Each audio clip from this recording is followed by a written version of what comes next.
जब मेहनत का सही मूल्य नहीं मिलता तो गुस्सा सिर्फ आवाज नहीं बनता बल्कि तूफान बन जाता है। ऐसा ही कुछ देखने को मिला नोएडा में, जहां मजदूरों का आक्रोश अचानक हिंसा में बदल गया। नमस्कार, मैं हूं पूर्णिमा त्रिपाठी और आप देख रहे हैं द खबर वाला। दरअसल पिछले 3 दिनों से हजारों फैक्ट्री कर्मचारी अपनी सैलरी बढ़ाने की मांग को लेकर प्रदर्शन कर रहे थे। शुरुआत शांतिपूर्ण थी, लेकिन सोमवार को हालात अचानक बेकाबू हो गए। करीब 42,000 कर्मचारी सड़कों पर उतर आए। हाथों में डंडे और लाठियां लेकर उन्होंने कई इंडस्ट्रियल इलाकों में जमकर तोड़फोड़ की।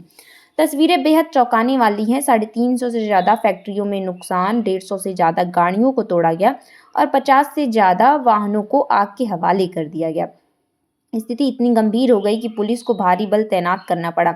प्रदर्शनकारियों ने पुलिस पर पथराव भी किया, जिसमें कई लोग घायल भी हो गए। स्थानीय लोगों के अनुसार अचानक हुई इस हिंसा से पूरे इलाके में दहशत फैल गया। कई फैक्ट्रियों में काम पूरी तरह ठप हो गया और मजदूरों के साथ साथ व्यापारियों को भी भारी नुकसान उठाना पड़ा। विशेषज्ञों का मानना है कि इस तरह की घटनाएं औद्योगिक विकास पर भी नकारात्मक असर डालती हैं। और सबसे बड़ा सवाल ये है कि आखिर ये गुस्सा फूटा क्यों?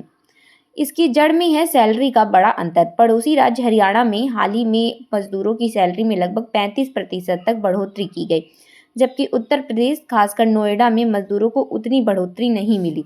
यहीं से असंतोष बढ़ता गया और फिर सोशल मीडिया पर एक अफवाह ने इस आग को और भड़का दिया। अफवाह फैली कि न्यूनतम वेतन 20,000 रुपये कर दिया गया है, लेकिन कंपनियां इसे लागू नहीं कर रही हैं। बस फिर क्या था, गुस्सा भड़क उठा और प्रदर्शन हिंसा में बदल गया। स्थिति को नियंत्रित करने के लिए पुलिस ने सख्त कदम उठाए। 300 से ज़्यादा लोगों को गिरफ्तार किया गया और करीब 60 मामलों में केस दर्ज किए गए। पूरा इलाका अब सीसीटीवी और ड्रोन की निगरानी में है, ताकि हालात दोबारा न बिगड़े। इस हिंसा का असर सिर्फ सड़कों तक सीमित नहीं रहा। बताया जा रहा है कि इस घटनाक्रम से हजारों करोड़ का औद्योगिक नुकसान हुआ है, जिससे व्यापार पर भी गहरा असर पड़ा है।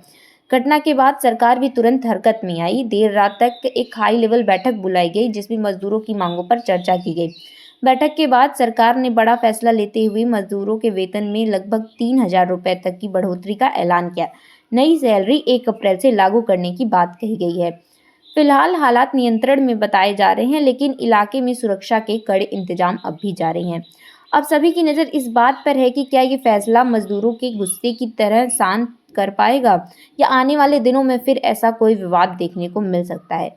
लेकिन सवाल अब भी वही है कि अगर मजदूरों की आवाज़ समय रहते सुनी जाती तो क्या ये तूफान टल सकता था? ये घटना सिर्फ एक विरोध नहीं, बल्कि मजदूरों के अधिकार, वेतन असमानता और प्रशासनिक व्यवस्था पर एक बड़ा सवाल है। धन्यवाद।